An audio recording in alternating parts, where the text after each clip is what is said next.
Everyone, welcome back to the channel and welcome back to another Witcher reaction video.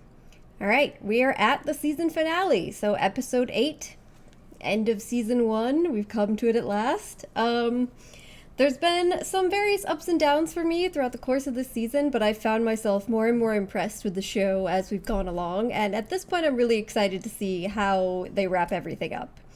A couple major things that are still left open this season, of course, is we have our Geralt and Ciri actually going to come together. What is Ciri still? What do her powers come from? Why is she so important? And then we're also left off at a stage where Yennefer has agreed to kind of, I guess, fight against Nilfgaard with some of the other mages in whatever form this is going to take. So, some of the big things left open with this one episode left to go. Just want to quickly mention before I start a couple of things. First of all, the cats are insanely rambunctious this morning, so sorry if you see things like you definitely already saw somebody batting at one of these. Just, it happens. Cats. But more importantly, for those of you watching on YouTube, if you're interested in a full-length reaction to this, please check out my Patreon. It's available there. I have full-length reactions to numerous shows, and also all of my past series that I've done. And I also have early access options for all of the series. If you're just interested in supporting the channel, also please do consider checking out my Patreon or joining here. Go to join below this video, becoming a member on YouTube. There's various tiers. As some of you guys know, I've been dealing with serious copyright issues here where every video that I upload is immediately blocked. Seems like it's a change in the YouTube algorithm. Eventually it does get unblocked after I put in a dispute, basically almost every time. But it can take sometimes up to 2 weeks, so it's just been a really long process and difficult.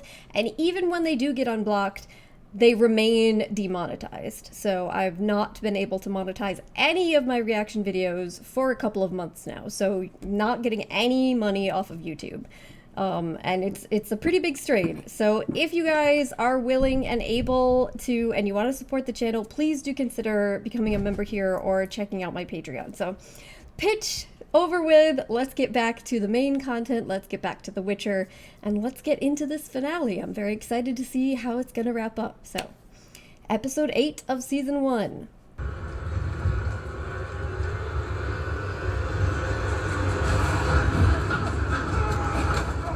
What are those things?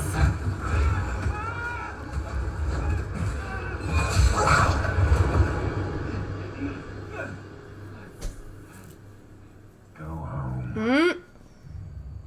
I can help. Some kind of monster demon creature. Are you? Go. So are they kind of like zombies? A bite will kill you? But they're, I mean, they don't seem like they used to be people. So they're...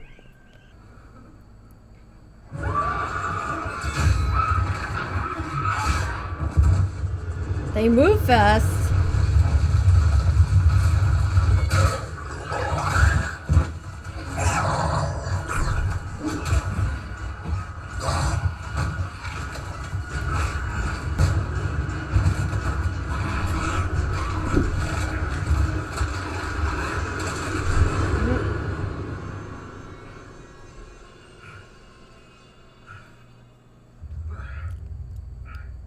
Oh shit. We should enjoy it while we can. It's the first thing Nilfgaard would destroy. She's really hung up on that shitty ale. Must you always be so fatalistic? It's only appropriate, seeing as we might die. All the more reason to live tonight.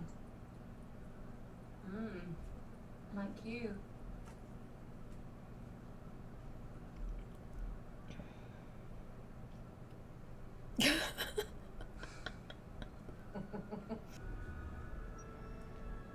But I've no legacy to leave behind. No family. Children doesn't have to be the only legacy. It's time to accept that life has no more to give.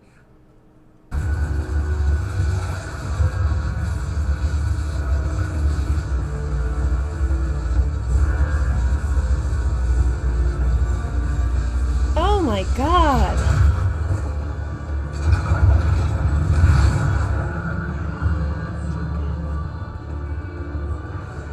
So this is what happens to their conscripted mages, huh?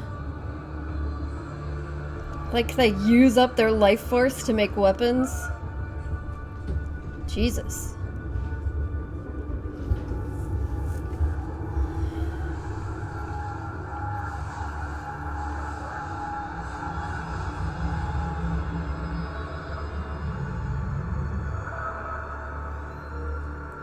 Okay, that was legit, like, white flame coming out of her hands. What the hell is this white flame shit? We will not lose to them.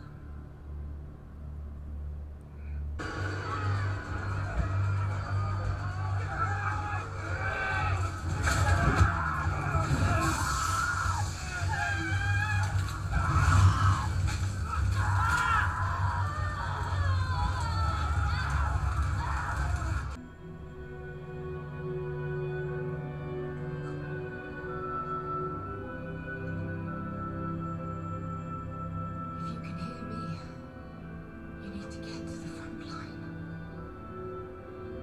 More Wolf Guardians are coming to the woods. We can't give up. We can still fight.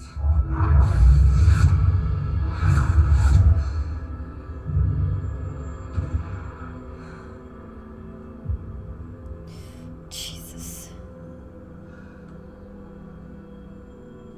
You don't need to fight anymore. You have never stopped searching. For what? It's here, with Nilfgaard. In Nilfgaard, there are no limits. Only power and potential. That could be your legacy. Is anyone out there? Helen and me. Beautiful. What the fuck? That's one of your people! I am greatly confused now by that guy's motives. He's the whole reason they're there! What was this, all a trick to, like, get all the mages in one place so he could kill them? Or he could have someone else kill them? Why? What? You're not dead. It's your turn. To save these people. This continent. And this is your legacy. How? I can't! You can. Everything you have ever felt. Everything you've buried.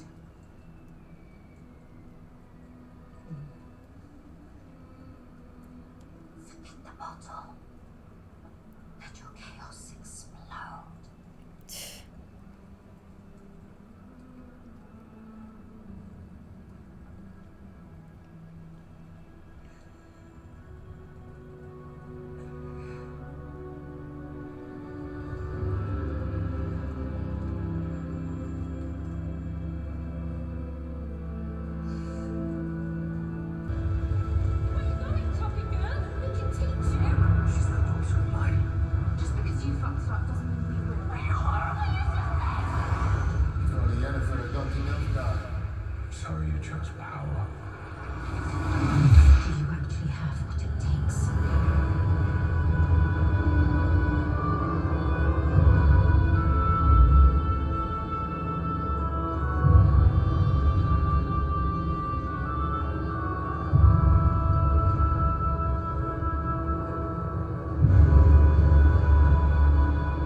Where did she go?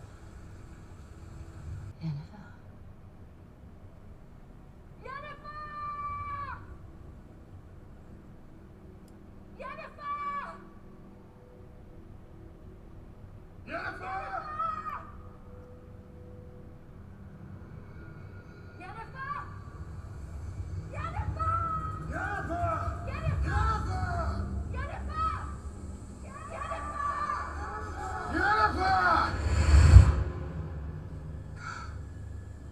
Fight Geralt of Rivia.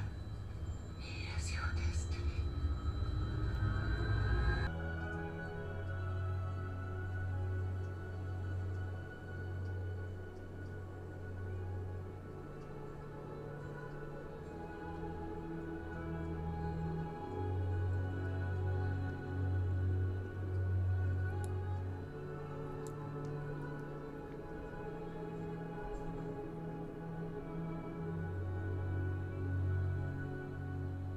People linked by destiny will always find each other.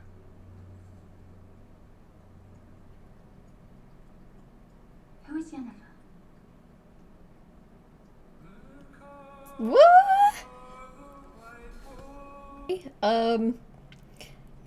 I was speculating for like many episodes at this point. I was like, are Geralt and Ciri ever gonna come together this season? Are they gonna save it for the last episode? And then are they gonna save it for the very end? And sure enough, they saved it for the very end of the last episode. So I think we could safely say that this first season has been largely about just a couple of things. One big thing being bringing Geralt and Ciri together for whatever larger purpose they have to have, that whatever it is, that why they were destined to come together.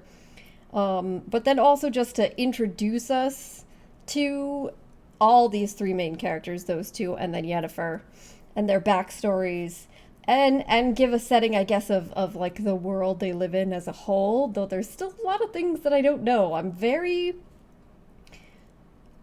curious because I feel like, and I hope that now that Ciri has come together with Geralt, that somehow in the upcoming season they're going to explain to us what is the reason behind all of Ciri's powers. What exactly is she? Why is she so important to Nilfgaard?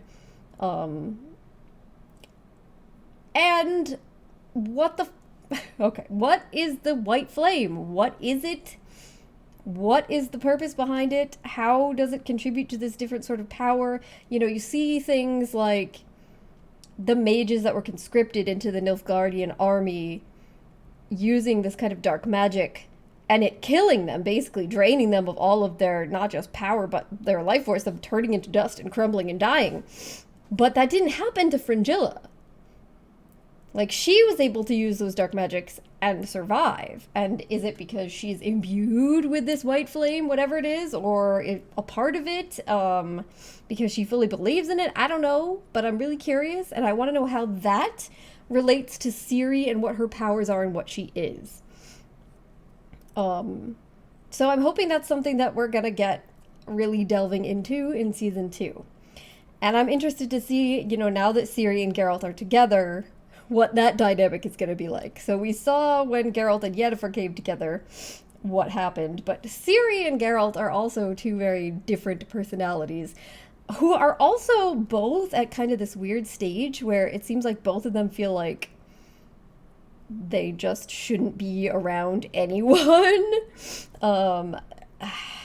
They've had these relationships that have been important to them, and they've kind of self-sabotaged all of them in their own way. I mean, you could argue that Yennefer also self-sabotaged that with Geralt, but And so they're both already in this weird kind of place in terms of relationships. And Geralt always has kind of been that way, but it seems to have gotten worse in the aftermath of some things. And now they're going to have to try and come together and trust each other and try to figure out where they're at and what they're doing, what needs to happen in relation to what Nilfgaard is trying to do and why they're after her.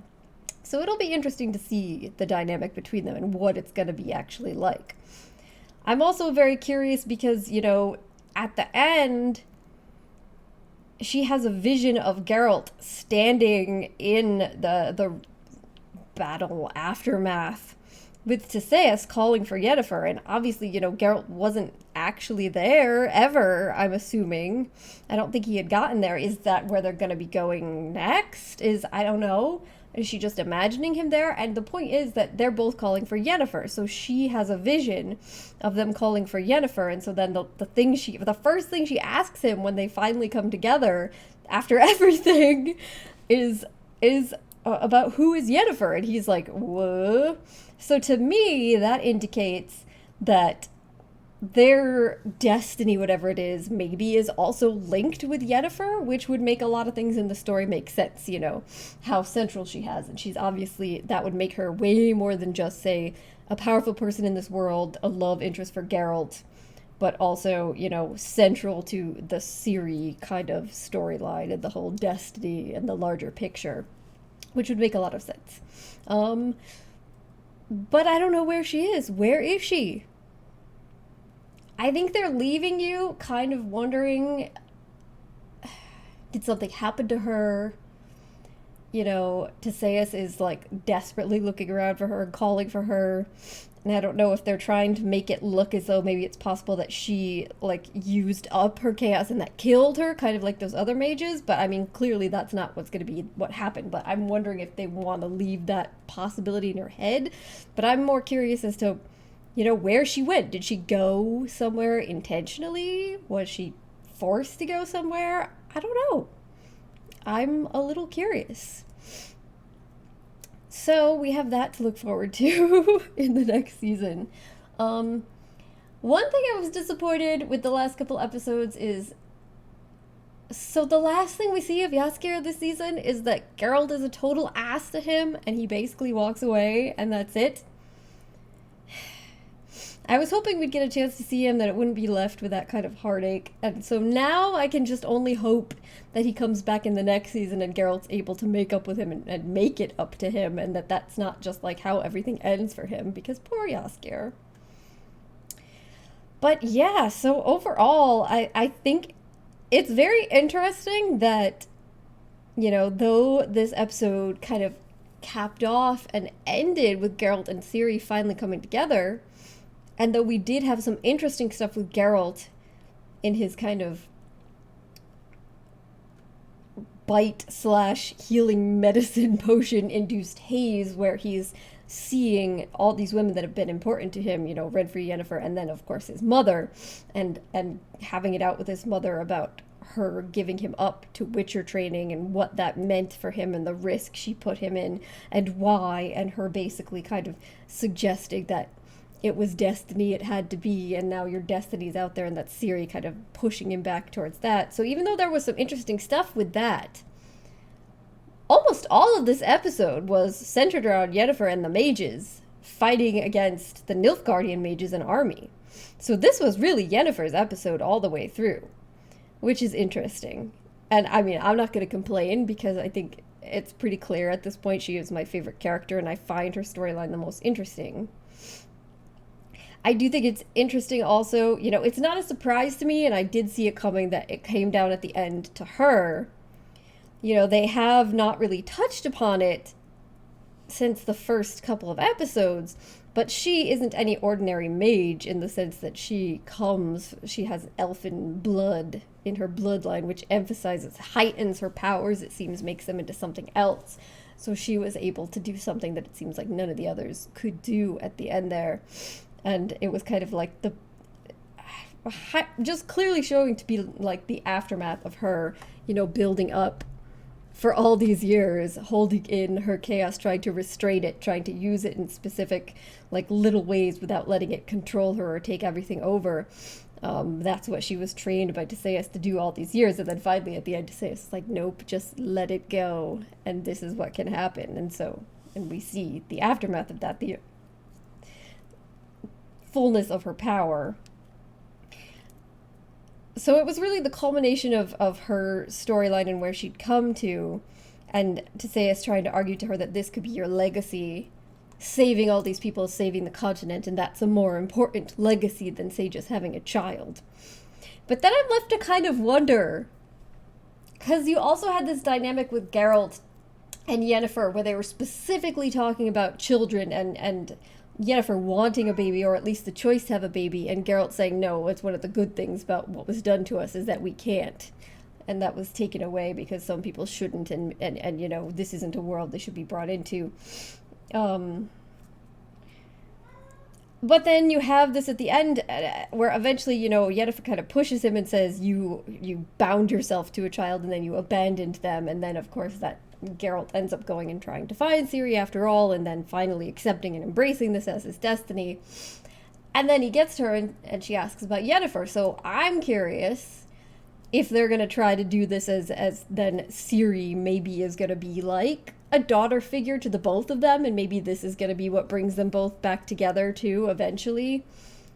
So then they do have that destiny that has to do with a legacy of maybe helping people, helping the continent, but also there will be like a child figure, a daughter figure.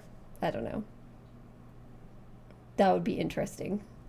Though if you can imagine having them as parental figures, I don't know.